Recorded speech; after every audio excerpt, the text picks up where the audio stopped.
कल मुख्यमंत्री जी ने प्रेस कॉन्फ्रेंस की, केवल पर्ची पढ़ी, उनको मैं पूछना चाहता हूं कि क्या आप 40% स्टेट का शेयर आप देने के लिए तैयार हैं?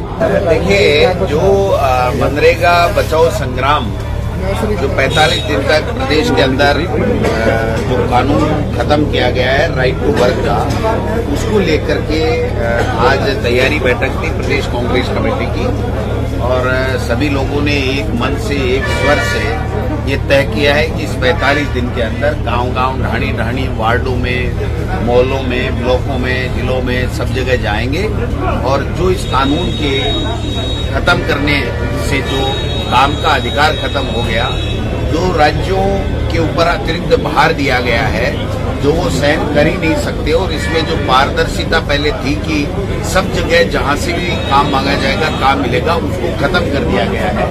तो जो मूल स्वरूप था मनरेगा का, उसको खत्म करके केवल सेंटर की मर्जी से जो है जहां पर उनको लगेगा कि हमारा राजनीतिक फायदा है, वहां पर केवल बजट आवंटन किया जाएगा, इसके अलावा बजट आवंटन नहीं किया जाएगा। गरीब के पेट के ऊपर लात मारने का काम इस केंद्र की मोदी सरकार ने किया है, उसका हम पुरजोर शब्दों में विरोध करेंगे।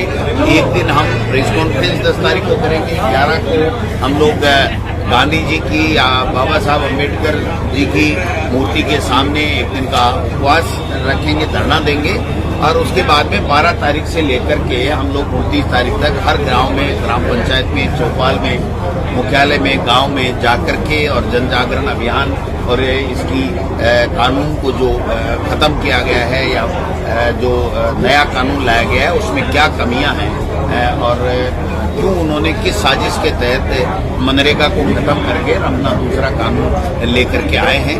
अभी एक बहुत बड़ी बात हमारे डॉक्टर सीपी जोशी जी, जो ग्रामीण विकास और पंचायती राज मंत्री भी रहे हैं भारत सरकार में, उन्होंने कहा कि सोनिया जी पर, राहुल गांधी जी पर और हम पे और मनमोहन सिंह जी पे उस वक्त भी एक बड़ी लोबी, औद्योगिक लोबी जो है, उसने दबाव बनाया था कि इस कानून को चेंज कीजिए और राइट टू वर्क का जो कानून है इसको कमजोर करने का काम करें, जिससे हमारा उद्योग पनप सके।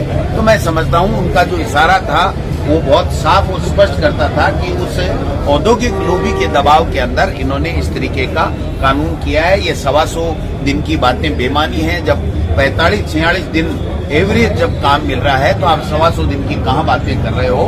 हर जगह जितना काम करोगे उतना बजट अनिवार्य था, वही इन्होंने 5,000 करोड़ रुपए 2 साल से हमारे राज्य के जनप्रतिनिधियों को काम करने के बावजूद नहीं दिए, तो ये कहाँ से दे देंगे।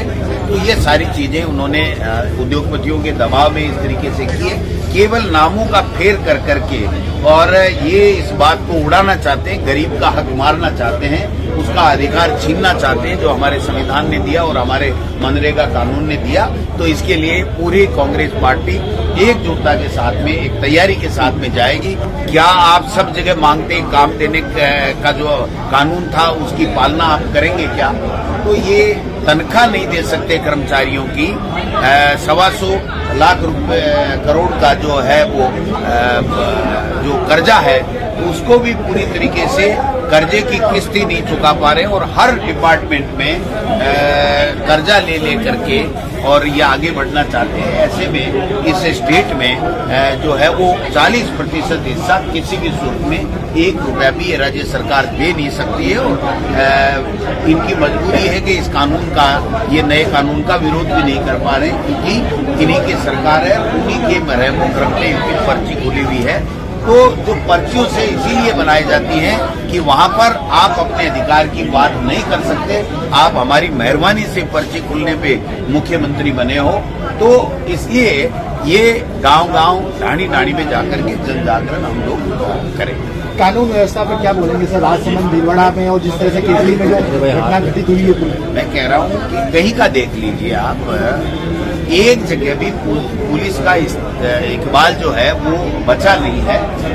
गृह मंत्री खुद मुख्यमंत्री जी हैं, लेकिन एक दिन भी लॉ एंड ऑर्डर के ऊपर कोई बात करते नहीं है। पिछली बार भी हमने राजस्थान की विधानसभा में जूली साहब ने, हमने सबने ये कहा था कि आप लॉ एंड ऑर्डर के ऊपर एक दिन की बहस हमेशा से परंपरा रही है, उसके ऊपर आप चर्चा कराइए, एक दिन बिजली पानी पे चर्चा कराइए, लेकिन इन्होंने नहीं कराई। और मुझे तो आशंका है कि भारतीय जनता पार्टी की पर्ची से बनी सरकार खुद ही चाहेगी कि हम राजस्थान की विधानसभा में सत्ता पक्ष ऐसा व्यवधान डाले कि उससे ये राजस्थान की विधानसभा में जनता के जुड़े मुद्दों की चर्चा हो ही नहीं, और केवल हुआ करके उन्होंने अपना बजट पास करने का इनका जो इस तरीके का चर्चा हमें सुनने में मिली है। कितनी सत्यता है जब जाएंगे तब आपके सामने सब आ जाएगा। पिछले सत्र में भी इन्होंने खुद ने चला करके और पूरे बाधित सदन को करने का काम किया था। जो सत्ता पक्ष की जिम्मेदारी होती है कि वो राजस्थान की विधानसभा में ज्यादा से ज्यादा जनता के लोगों की चर्चा, उनके मुद्दों की चर्चा करे, वो खुद ही बाधित करने का काम करती है। तो आगे भी हम कोई ज्यादा उम्मीद नहीं है, लेकिन हम पूरे जो है वो मुद्दों के साथ में जाएंगे। जनता की आवाज बनकर के राजस्थान की विधानसभा में 28 तारीख से हम लोग जाएंगे और जनता के हित की बात करेंगे। निष्क्रिय पदाधिकारियों की छटनी का काम फिर पेंडिंग रहेगा? निश्चित नहीं, देखिए वो सतत प्रक्रिया है।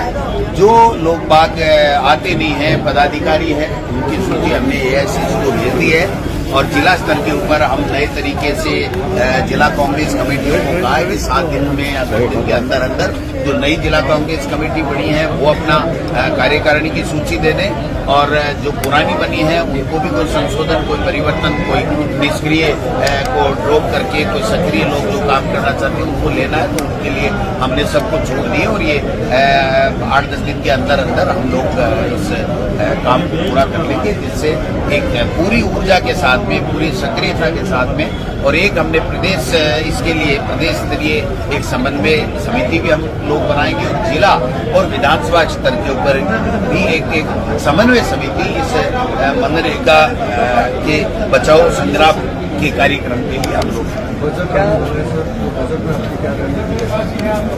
देखिए, बजट तो पहले ही पता लग गया हमें कि मुख्यमंत्री जी ने विधायकों की बैठक में ये कहा है कि ये जो बजट है वो हम बहुत ही सामान्य देंगे, इसमें कोई विशेष देने वाले नहीं है, क्योंकि हमें आगे के 2 साल को बचा करके रखना है। हमारे पास में देने के लिए पैसा नहीं है।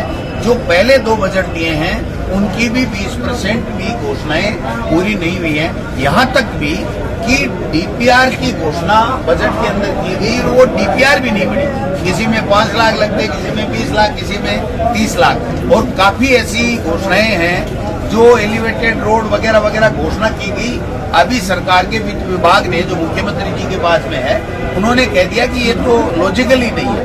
तो जब लॉजिकल नहीं है तो आपने इनकी घोषणा बजट में क्यों की? तो ये बातें तो जब बजट सत्र आएगा तो हम लोग पूरे तरीके से तैयारी के साथ में आपको बताएंगे कि इन्होंने कुछ भी नहीं किया। केवल मुख्यमंत्री जी को जो भाषण लिखने वाला है उसका धन्यवाद करना चाहिए कि वो रोजाना कुछ न कुछ लिख देता है। हालांकि 90-99% रिपीटेशन होता है, फिर भी वो लिख देता है तो वो बोल के आ जाते हैं। लेकिन एक दिन भी मीडिया से, आप लोगों से आपके 5 क्वेश्चन लेने का काम मुख्यमंत्री जी नहीं कर रहे हैं। अगर स्वतंत्र आपके क्वेश्चन जनता से जुड़े हुए राजस्थान के हित के और योजनाओं के बाबत अगर मुख्यमंत्री जी ले लें तो मेरा चैलेंज है, वो मुख्यमंत्री जी नहीं ले सकते, क्योंकि वो बोल ही नहीं सकते। उनके पास नहीं तो बोलने के लिए कोई वादा है, जो सामान है वो भी नहीं है, और केंद्र से उनको इजाजत भी नहीं। सर, प्रदेश और लक्ष्मणगढ़ की जनता आपको इस बार विधानसभा में मुद्दे उठाते देख सकेंगे? मैं तो अभी उठा रहा हूँ विधानसभा, मेरे को कौन रोक सकता है? आप बताओ, किसकी हिम्मत है साहब? मेरी लक्ष्मणगढ़ की जनता ने मुझे चुना है और इस विधानसभा में मेरे बाबा साहब के संविधान से मिला हुआ अधिकार है। मैं चुना हुआ MLA हूँ। मैं तो कल ही विधानसभा के अंदर जाके आया हूँ और प्रश्न लगा के आया हूँ। मेरे को कौन रोक सकता है? मिड डे मील घोटाला हुआ पिछली सरकार में, उसमें एसीबी ने आज एफआईआर दर्ज किया है। भाई कोई घोटाला नहीं है, विधानसभा आ रही है, अपनी चमड़ी बचाने के लिए इस तरीके की नोटंकी लाएंगे, कई तरह की बातें करेंगे, करने दो इसको, आप ज्यादा सीरियस मत लो। ये आप बताओ 2 साल बाद में ही कैसे आया, और 3 साल 4 साल पहले कोई चीज हुई तो उस दिन विधानसभाएं चलती थी, कभी कोई चर्चा नहीं, कभी कोई आरोप नहीं, प्रत्यारोप नहीं। 2 साल में कोई आरोप नहीं, प्रत्यारोप नहीं। अब इनको लग गया पता कि राजस्थान की विधानसभा में तुम्हारी खाल खिंचाई होगी और तुम्हारे घोटाले उजागर होंगे, तो एक माहौल बनाने के लिए कोई चीज की होगी, और इनको अधिकार है, इनकी सरकार है, जो इनको जांच जिस तरीके से करनी है करें। कौन मना कर रहा है? राजेंद्र यादव सिंह के नाम भी नाम आ रहा है। मैं कह रहा हूं कि पहले भी बेचारे उनके खिलाफ तो ईडी भी आई है, इनकम टैक्स भी आया है, तो क्या क्या कर लिया और अब क्या कर लेंगे? ये माहौल बनाना चाहते हैं राजस्थान की विधानसभा में, इनको कांग्रेस पार्टी घेरेगी जनता के मुद्दों को लेकर के, इसलिए ये इस तरीके का परसेप्शन बना करके उन बातों से, मुद्दों से, जो जनता के मुद्दे उनसे ध्यान हटाने के लिए ये इस तरह की नोटंकियां करेंगे। इसका हमें पहले से भी बयान था, आगे भी हमें बयान में मूल मुद्दे पे नहीं आएंगे और आलतू फालतू की चीजें लेकर के एक बदनाम करने की कुचेष्टा करेंगे, लेकिन उससे हम लोग घबराने वाले नहीं है। कोई चिंता नहीं।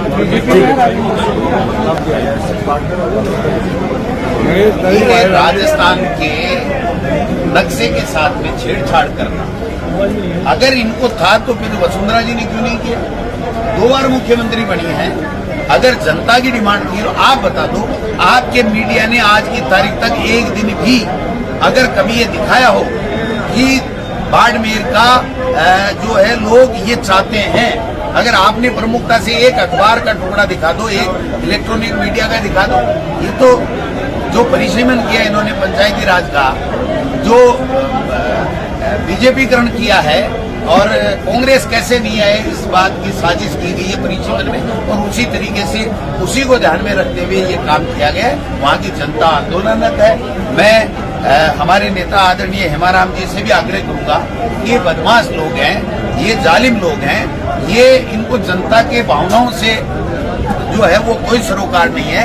इसलिए आप अपनी उसको देखते हुए हमारा आग्रह मानिए और आप धरना समाप्त कीजिए। मैं आज व्यक्तिगत भी उनसे बात करके आग्रह करूंगा। इनके क्या फर्क पड़ता है साहब?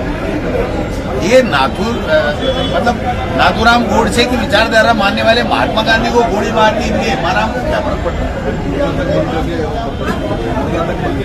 मैं कह रहा हूँ ये तो 3 साल बाद में इनका पता नहीं चलेगा बीजेपी वालों का। Thank you sir.